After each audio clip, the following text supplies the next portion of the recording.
tous, j'espère que vous allez bien, je suis vraiment très contente de vous retrouver pour cette nouvelle vidéo.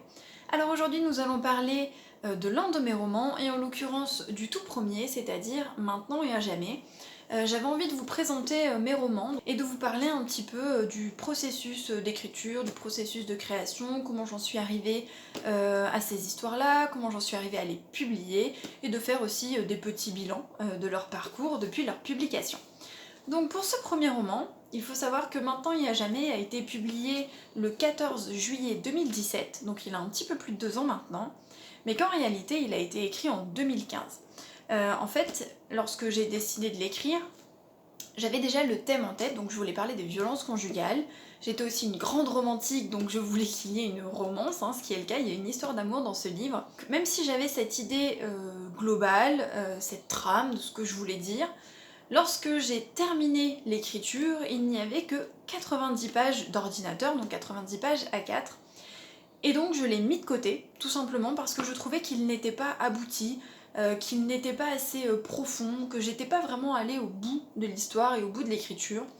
Mais à ce moment-là, je voyais pas trop comment l'améliorer, j'avais pas encore les clés que j'ai maintenant, j'avais pas encore cette envie d'aller au-delà et d'aller plus loin dans la publication ou quoi que ce soit, c'était pas du tout dans mon idée d'ailleurs à ce moment-là, je voulais juste écrire tout simplement. Et donc du coup je l'ai mis de côté, et ça s'est arrêté là, puisqu'ensuite je n'ai plus écrit. Jusqu'en 2016, pour ceux qui ont vu ma vidéo sur mon parcours, je vous mettrai le lien en barre d'infos, il y a eu l'attentat de Nice auquel j'étais, et cet attentat a déclenché en moi cette envie de me remettre à écrire. J'avais fait plusieurs tentatives auparavant, mais finalement ça n'avait rien donné, j'étais jamais allée au bout de quoi que ce soit. Même si j'avais fini 2 romans, ça s'était arrêté là. J'avais juste fini 2 romans et puis point barre, j'avais jamais pensé à publier ou quoi que ce soit. Et cette fois-ci, en fait, j'avais vraiment envie de retravailler l'histoire et d'aller au bout, c'est-à-dire de le publier vraiment pour que d'autres personnes puissent le lire. Et j'ai donc tout naturellement repris ce roman-là pour le retravailler, puisque comme l'histoire me tenait à cœur et le thème aussi, j'avais envie qu'il ait sa chance en fait, et j'avais vraiment envie de publier celui-ci. Finalement, après quelques semaines de travail, eh ben, il était terminé, j'étais arrivée au bout cette fois, il était vraiment complet, et en tout cas pour moi il était prêt à être publié, quasiment en tout cas, puisqu'après il y a eu d'autres étapes comme vous le savez, de bêta lecture, etc. Donc à ce moment-là, j'ai décidé de l'auto-éditer, puisque je voulais qu'il sorte, je voulais qu'il soit publié, et je ne voulais pas attendre une hypothétique réponse de maison d'édition. Donc j'ai décidé de l'auto-éditer, et j'ai choisi la date du coup du 14 juillet 2017 en référence à l'attentat, donc 1 an après l'attentat, pour qu'il y ait du coup cette symbolique. Pour moi c'était très très important. Ce qu'il y avait de particulier dans ce livre, et ce qu'il y a de particulier puisque c'est toujours le cas, c'est qu'à chaque début de chapitre j'ai mis une citation. Et alors, plus ou moins courte, ça dépend, donc celle-ci par exemple est assez courte. Je dois dire que c'est quelque chose qui a beaucoup plu au lecteur, donc j'ai souvent vu dans les commentaires, dans les chroniques, dans les retours des gens, que ces citations donnaient vraiment un petit plus et elles étaient vraiment très appréciées des lecteurs, et en l'occurrence des lectrices. Et il faut dire que ces citations m'ont pris beaucoup de temps, puisqu'il y en a 36, c'est-à-dire pour 36 chapitres, une par chapitre, qu'elles sont toutes différentes, donc il m'a fallu trouver 36 citations différentes, et puis surtout je voulais vraiment qu'elles collent parfaitement à chaque chapitre. C'est-à-dire que j'ai passé un temps infini à chercher ces citations pour qu'elles aient vraiment du sens et du poids, et qu'elles collent vraiment au contenu de chaque chapitre, donc elles sont vraiment totalement en lien avec ce qui est dit à chaque fois, dans chaque chapitre du livre. Et j'avoue que ça m'a beaucoup plu. À un moment donné, j'ai même pensé le refaire pour mon 2e livre et ainsi de suite, puis je me suis dit que c'était pas très original de reprendre le même processus, donc du coup je ne l'ai pas fait. En ce qui concerne l'histoire, il faut savoir que c'est l'histoire d'Emma et Yann, qui sont au début du livre jeunes adultes, donc ils ont 17 ans, et ils sont extrêmement amoureux l'un de l'autre, comme on peut l'être quand on a 17 ans, les premières histoires d'amour. Et en fait, Emma va subir un drame, c'est-à-dire qu'elle va perdre ses parents, et ça va vraiment l'anéantir, c'est-à-dire qu'elle va pas réussir à s'en remettre, elle va vraiment sombrer. Sa grand-mère va tout faire pour l'aider sans réussir, tout comme Yann qui va essayer de l'épauler au mieux, d'être là pour elle, mais qui ne va pas réussir non plus, et du coup elle va s'éloigner progressivement de Yann, jusqu'à ce que lui décide du coup de s'en aller, puisqu'il décide de s'engager dans l'armée. Et pendant plusieurs années, ils vont être séparés. Chacun va faire sa vie de son côté. Emma va remonter la pente, elle va rencontrer quelqu'un d'autre, elle va se marier, et Yann de son côté va faire sa carrière en tant que militaire. Et c'est là qu'on va découvrir en fait les violences conjugales, le calvaire que vit Emma, et que l'on va aussi retrouver cette histoire d'amour qui au final ne s'est jamais arrêtée, hein, l'amour ne s'est jamais éteint entre eux. Donc c'est à la fois un livre sur les violences conjugales et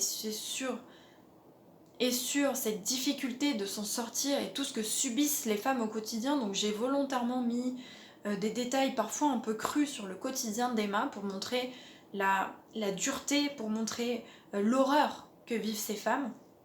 Et à côté de ça, il y a cette merveilleuse histoire d'amour entre Emma et Yann, qui va être du coup leur moteur, et notamment pour Emma, qui va donc être le moteur pour s'en sortir, et le moteur pour peut-être avoir envie d'une nouvelle vie, ou en tout cas se lancer dans cette nouvelle vie.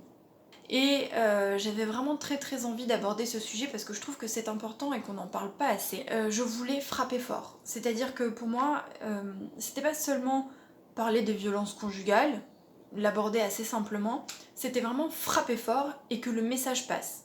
Et pour que le message passe, j'ai fait en sorte que la fin soit assez surprenante et qu'elle marque les esprits, parce qu'en général, quand les gens arrivent à la fin de l'histoire, ils font « Ah ouais? Ah bon ?»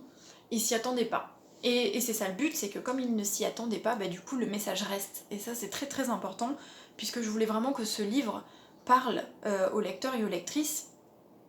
Et mon but premier, vraiment quand je l'ai écrit, je me suis dit, si ce livre peut aider ne serait-ce qu'une personne, une victime de violence conjugale, pour moi ce serait un pari gagné. Je sais pas si ça a été le cas, je sais que des personnes qui ont été victimes de violences conjugales l'ont lu, puisqu'elles m'ont fait un retour, hein, qu'elles m'ont contacté en privé, donc déjà ça m'a beaucoup touchée, et je ne sais pas si j'ai pu aider quelqu'un, je sais pas du tout, j'espère, franchement, au plus profond de moi j'espère vraiment.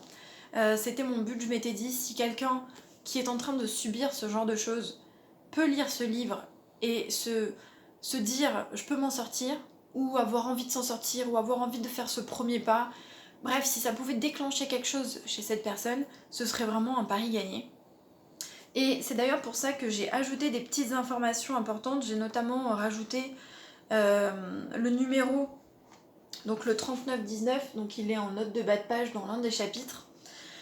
Le 3919 qui est donc le Violence Femmes Info, en fait c'est un numéro que l'on peut appeler quand on est victime du coup de violence, et c'est un numéro d'écoute, d'aide, de conseil. C'est pas un numéro d'urgence, mais c'est un numéro qui peut aider les femmes qui en sont victimes, et les personnes qui sont au bout du fil sont là pour aider, pour peut-être aiguiller, pour donner des pistes, etc.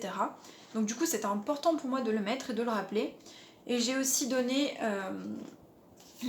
des informations sur un centre d'accueil. Alors c'est un centre d'accueil de ma ville, hein, c'est un centre d'accueil qui est à Nice, donc l'Abricotier, qui accueille du coup des femmes qui sont victimes notamment de violences conjugales. Et je m'étais dit que c'était important de le mettre parce que si tant est qu'une personne en ait besoin et que cette personne habite dans ma ville, je me suis dit que ça pouvait toujours servir, et que dans tous les cas, même si c'était pas une personne qui habite dans ma ville, si c'était une personne qui habite ailleurs, elle pourrait se dire ah bah tiens, il existe ce genre de centre, peut-être que je peux en trouver un dans ma ville à moi aussi.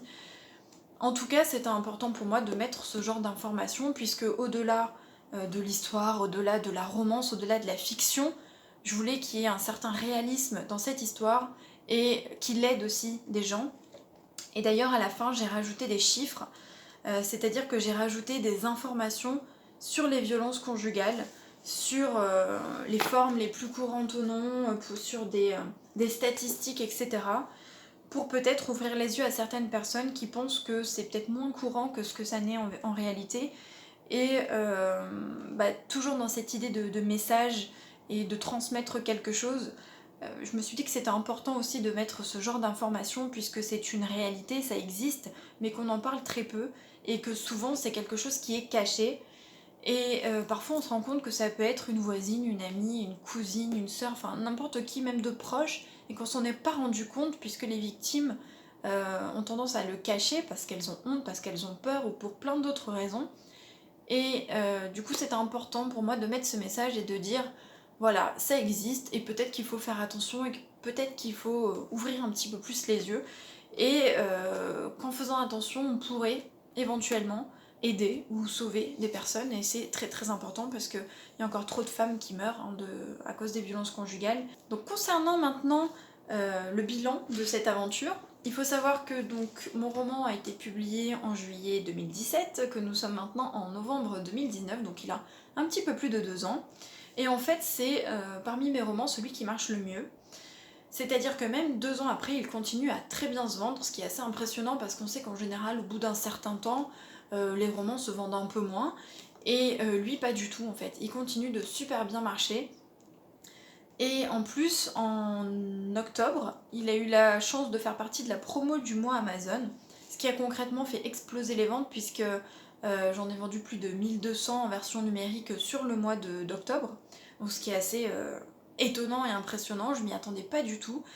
Et en fait, c'est un roman qui marche toujours, il faut dire qu'il a dépassé les 100 commentaires, actuellement il est à 135, et je pense vraiment que passer la barre des 100 commentaires, ça a été une étape assez importante, puisque dès qu'il a une promotion, dès qu'il est mis en avant par Amazon, etc., ben, les ventes explosent, puisque avec ces 100 commentaires, du coup je pense que ça rassure vraiment les gens, et que ça lui donne aussi plus de visibilité. Je le sais puisque La Valse des Souvenirs, qui est pourtant très bien notée et qui a dépassé les 50 commentaires, a eu aussi une promo du mois, et l'effet n'a pas du tout été le même qu'avec Maintenant il y a jamais. Donc comme quoi, c'est pas parce qu'on a une promo du mois que les ventes explosent. J'en avais bien vendu, mais honnêtement, beaucoup, beaucoup, beaucoup moins que celui-ci. Donc il faut dire que le palier des 100 commentaires doit vraiment avoir des conséquences assez importantes. Palier super difficile à atteindre, je vous l'accorde, hein, c'est le seul roman qui est arrivé, et c'est au bout de 2 ans, hein, donc ça a été assez long.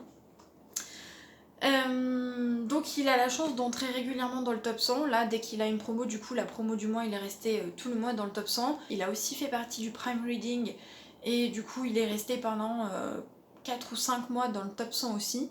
Donc ça aussi, hein, pareil, comme il avait beaucoup de commentaires, il était pas loin des 100 là pour le coup, il était dans les 90. Et il a passé la barre des 100 commentaires grâce au Prime Reading. Et du coup, c'est un très très bon bilan pour ce livre.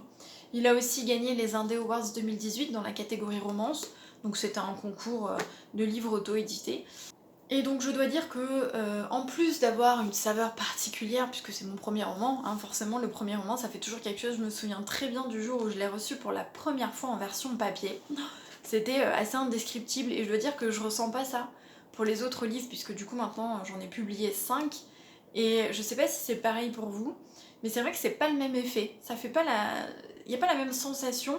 Vraiment, ce premier-là, je me rappelle le jour où je l'ai reçu, mais j'étais surexcitée, j'ai sauté partout, j'étais dans un état d'euphorie, c'était assez impressionnant parce que du coup, j'étais allée au bout de l'aventure, je l'avais mise en page, j'avais fait la couverture, et vraiment, je le tenais dans mes mains, c'était plus juste un fichier sur mon ordinateur, c'était un vrai livre, et c'était moi qui l'avais écrit, il y avait mon nom dessus, et c'était assez déroutant, et en même temps c'était vraiment super quoi, c'était une super expérience.